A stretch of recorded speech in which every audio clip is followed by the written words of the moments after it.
What is up, everyone, and welcome to another episode of the Run Escape podcast, a simple podcast based on everybody's favorite escape from reality, RuneScape. Today we aren't going to discuss the game directly, such as the mechanics or game design decisions. Instead, I'm going to talk about something that is arguably more important, the stability of the game's servers. If you've played RuneScape for any extended period of time at any level of play, you've more likely than not run into a situation where you've disconnected from the game due to server issues rather than something like your own internet failing. I mean, you can tell from the background footage that I am by no means a high level or highly skilled player, but I still run into this on a regular basis. It's a very annoying and concerning issue. However, I want to discuss some things that people have said responding to the issue recently, and this flares up a lot around Dead Man Mode tournament times, and I thought it was a good time to come out with this video. Trust me, I get as annoyed as anybody else when I DC, but I've been seeing a lot of misunderstandings and misinformation about possible solutions, and I want to make a video addressing these, and I want to do my best to give my view on the subject. If you are at all interested in the servers or server stability, I do suggest watching this video thoroughly, as I've done my best to be as clear and organized as possible, and I believe that if you watch this, you'll have a better understanding of what's actually going on. So the best way I could decide to handle this type of commentary is to go through statements that I see commonly posted on Reddit, Twitter, or in-game, and kind of address them individually and kind of give my response to them and give some answers and hopefully clear up the air a little bit for you. So if you've ever had a question or a comment about the servers, and even if you're not in the tech world at all, hopefully this video will help clear up the matter for you. So let's get started in statement number 1. And this statement is, they should be working on improving the servers instead of X, and fill in the blank. And we're going to fill this blank in with two possible things. The first one is, they should be working on improving the servers instead of developing new content. And the second part of the statement is, they should be working on improving the servers instead of holding PvP tournaments. To begin, let's start with the simpler one, developing new content. The answer to this is very simple. The people who are developing new content or even pre-existing content, whether it be on the planning, design, or programming side, are not the same people who are working on the server. While the positions of system or server administrator and developer may look similar from the viewpoint or someone who isn't in the tech field, these two positions are incredibly different in very important areas. We'll get into the specifics on the server-related jobs later in this discussion, so for now I have a very simple analogy to kind of show the differences in the two positions. Keep in mind this is a very general comparison, so don't take it tit for tat and read too much into it. But imagine a cook or waitress at a restaurant. Both of them work together to bring you a meal that you paid for. However, their actual jobs are very different. One person makes the food and the other delivers it to you and deals with the customers. Again, it's not a perfect analogy by any stretch of the imagination, but I feel like it's simple enough to get the point across that developers, no matter if they're engine developers or content developers, and the people who work on the servers have completely different jobs and skill sets. They're not able to just jump from one area to the other without extensive training. The other part of the statement I see often is, they should be working on improving the servers instead of spending money on PvP tournaments. The first thing to understand is that businesses have budgets. These budgets are usually decided at the beginning of a company's fiscal or financial year and is based on market research, previous year's spending, and any other factor that that company sees relevant. Jagex is a large multi-million-dollar company with large investors, so to say that Jagex not only has a budget but is very accurate and thorough with that budget is kind of a given. So given that information, I want to talk a little bit about the recent tournaments and the quote-unquote large prize pools. The money for these prize pools are most likely taken from the company's marketing budget, so not the same budget that would be related to any development or hiring process. And as a quick note here, if you are thinking that this money could be used somewhere else, I will address that later, so just hang on a little bit. So anyway, this budget, if not used for tournaments, would go into other marketing and advertising purposes, such as video advertisements on YouTube. Now, to the general player, it may not look like these tournaments are any use of money, or maybe they're just a waste of money, but these tournaments have been going on for over 18 months, So discussions of these events have gone through at least one fiscal year cycle, meaning that they were found to be beneficial. However, the definition of beneficial may not be exactly what you're thinking. Beneficial doesn't mean that the approximate $125,000, I believe, over 18 months has to directly translate to X amount of new subscriptions. From the marketing standpoint, they may be looking at unique views of the final hour streams, also the unique views of other streamers who pull large view counts for those tournaments. Now, I've heard the response, well, even so, newer prospective old school RuneScape players will have a really hard time figuring out what's going on during the chaos of the final hour and other deadman mode or PvP streams. While this may be true, none of us have any idea of what the marketing team at Jagex is basing their return on investment off of. For example, maybe they're comparing the unique viewers they got from their stream over all the tournaments to the amount of unique views $125,000 of normal advertisements in 18 months would have got them. And even though it doesn't 100% correlate to new subscriptions, neither do all the views on traditional advertisements. I honestly have no idea what they base these off of, but I guarantee, given the size of Jagex, this money is spent on a specific and thought out market strategy. If you're thinking that I'm just trying to kiss Jagex's ass at this point, you're 100% wrong. I am very critical of Jagex and I do not just buy into everything that they do. However, I'm just trying to explain how most, if not all, large companies or even medium to small companies function. I work for a much smaller company, and I can guarantee you that if we spent a noticeable amount of money over 18 months on a marketing strategy that was failing and made no sense based on analysis and research, we would not be ramping up the amount we spend like Jagex is with their tournaments.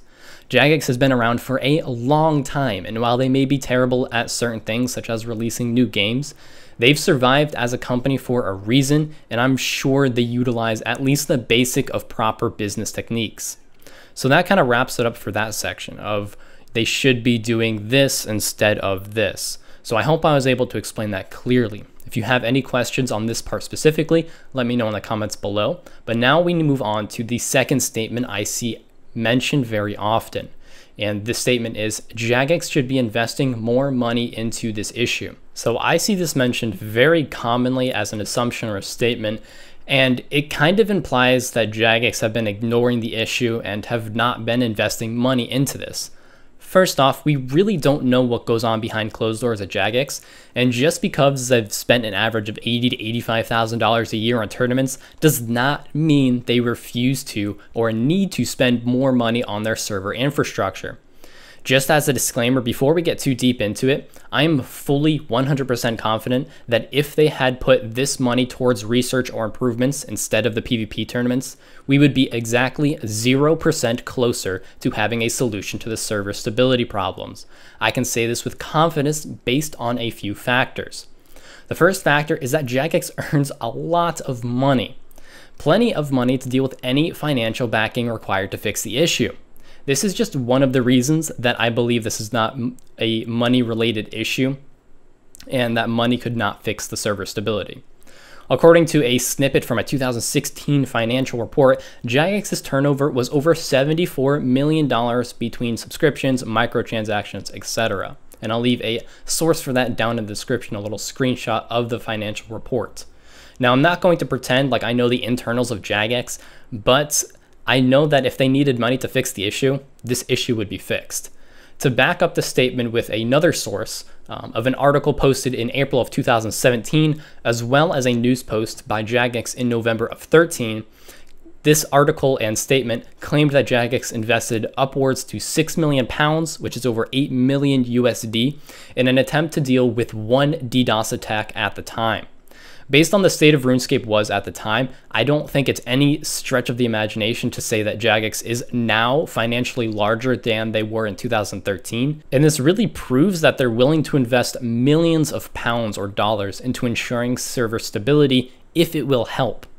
However, seeing as the servers are still unstable and have been for quite a while, there have been multiple statements by JMods that they are aware of the issue and have been throughout the past months or so. And this has been seen in recent Q&As as well as blog and news posts. We can safely assume that if anyone knew what the solution was and that solution could be purchased, it would have been purchased or implemented already.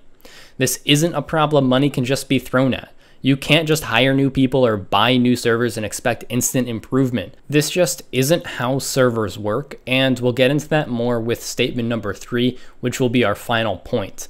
And this statement is, if the issue is more work needs to be done, why can't they just hire more people?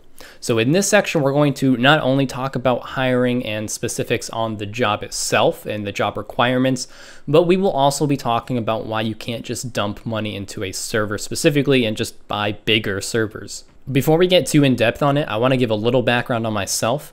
My current job is a full-time web applications engineer. And while that's what my business card says, in reality, I'm just a full-stack web developer. This means that the work I do for my company spans from designing web interfaces to making it work behind the scenes to configuring databases and even a little bit of web server work. I am by no means an expert at server administration, but I am constantly involved with the people who do that work full time. And just as a quick disclaimer, the references I will be making will be relative to my experiences, so web server related.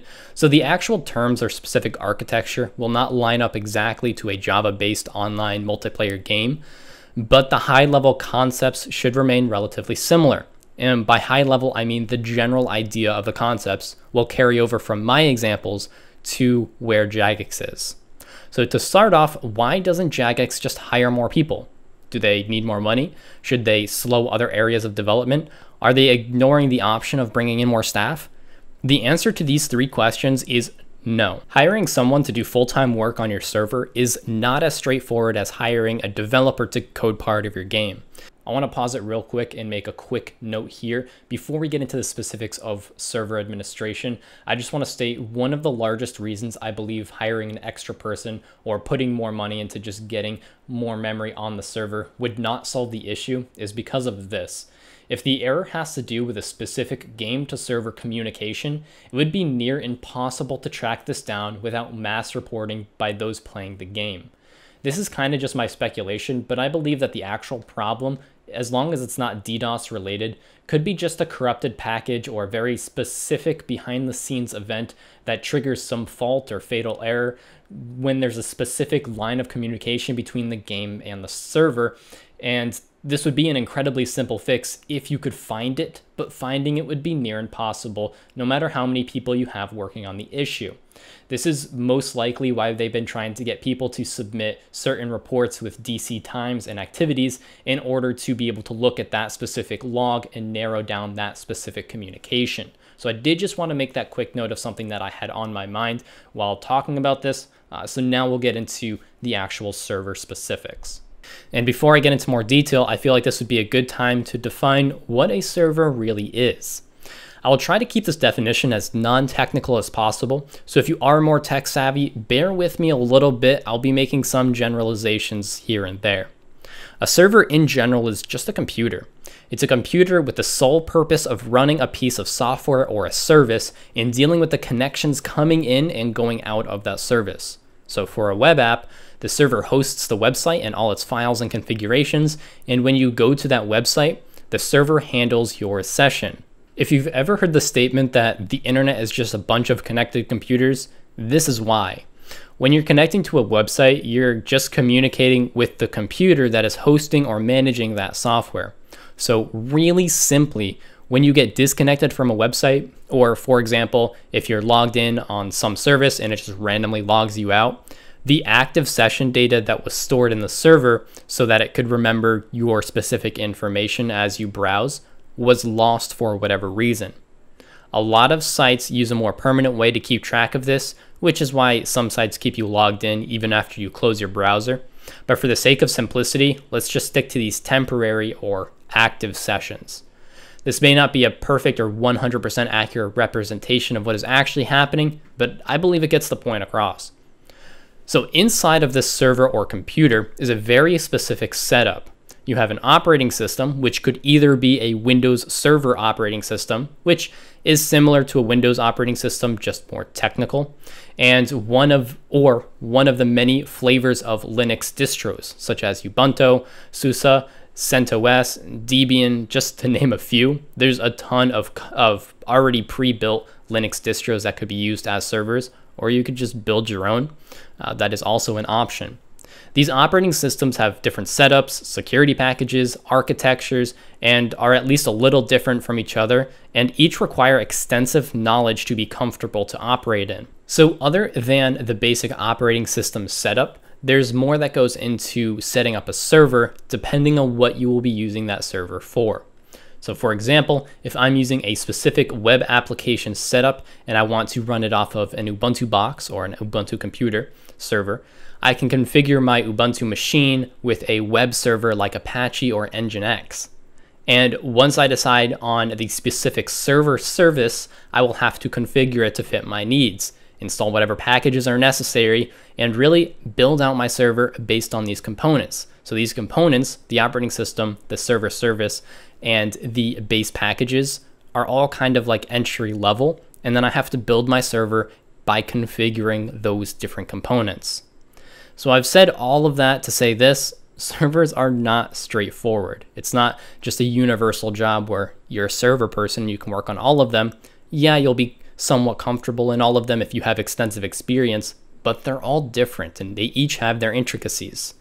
And hiring someone new is not as easy as just holding an interview or two and putting them to work. And while Jagex has been looking for people based off of the career page on their main company's website, it can take a very long time to find the right person who is not only experienced in the same base architecture or server build out that your company has, but is also able to understand and learn what your company's specific needs are. And even once you find that person, it could take months until they are comfortable enough to just go wild and start hunting down problems on their own. I know for the company that I worked for, which has a very standard and commonly used server infrastructure, we have gone through many server administrators just due to the fact that they aren't right for our specific needs. They did their job well, but what they had experience in wasn't exactly what we required. So in the end, it didn't just work out with a few people, not due to lack of performance, but it just wasn't a good fit. For example, one person before they left had to spend about a month training a third-party service on our specific infrastructure just so that third party could keep us running while we looked for someone else. So it took just a month just to get them up to date enough to keep us alive. So that's why it is relatively difficult to find the right person to hire for your job.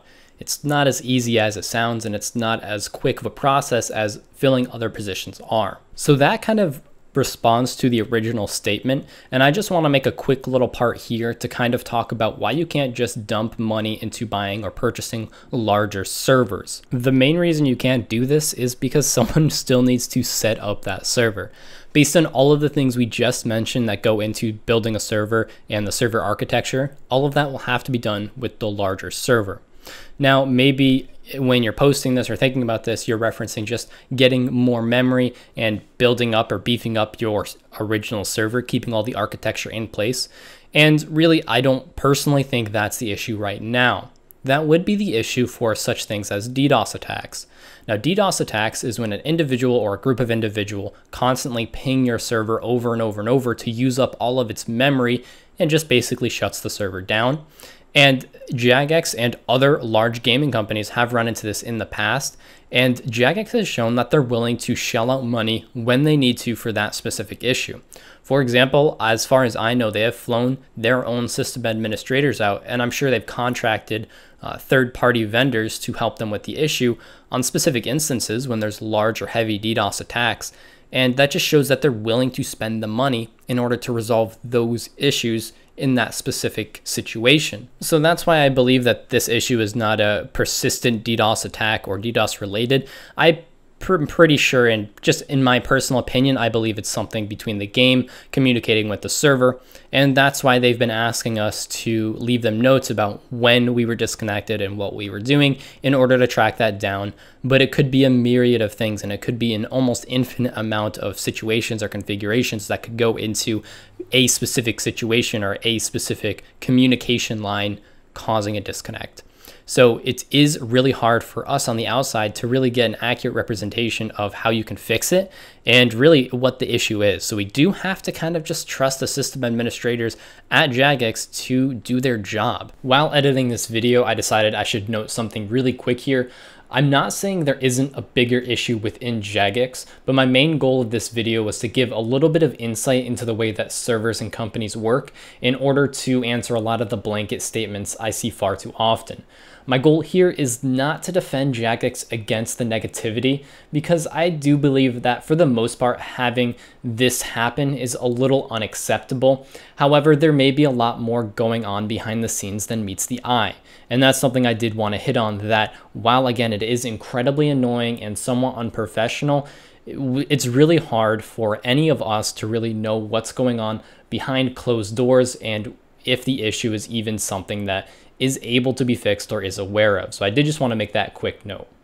And I'm really just making this video because I see a lot of these posts on Reddit just claiming it's a simple fix, and mainly since it is kind of close to my personal field, I get a little bit more triggered than normally. So I wanted to make a video kind of explaining my viewpoint and responding to some of these statements. So to wrap up that last statement of why don't they just hire someone, why are they using this PvP money instead of dumping it into hiring someone, Jagex could theoretically use the PvP tournament money to add a signing bonus for a new hire, but in the end, I'm sure that if it came down to it, they could easily allocate that extra money without dipping into any other department's budget. I really don't believe that they need to reallocate money to hire someone for this position. I just fully believe that it's a difficult position to fill. And this isn't even considering the fact that hiring other people may not even be the correct answer. It may be an issue that has nothing to do with just more work needs to be dumped into it. So because of those reasons, Jagex can't just pick the first decently qualified person and put them on the job. They do need to be relatively picky in order to find a long-term person to fill that position. But that is all I really have to say about this. I hope if you were uninformed, I hope I was able to explain some things a little bit clearly to you. If you do have any additional questions about some of the specifics that I may know the answer to, be sure to ask in the comments below. But that is all I have for this video. Again, I hope you guys did enjoy it, and I will see you next time.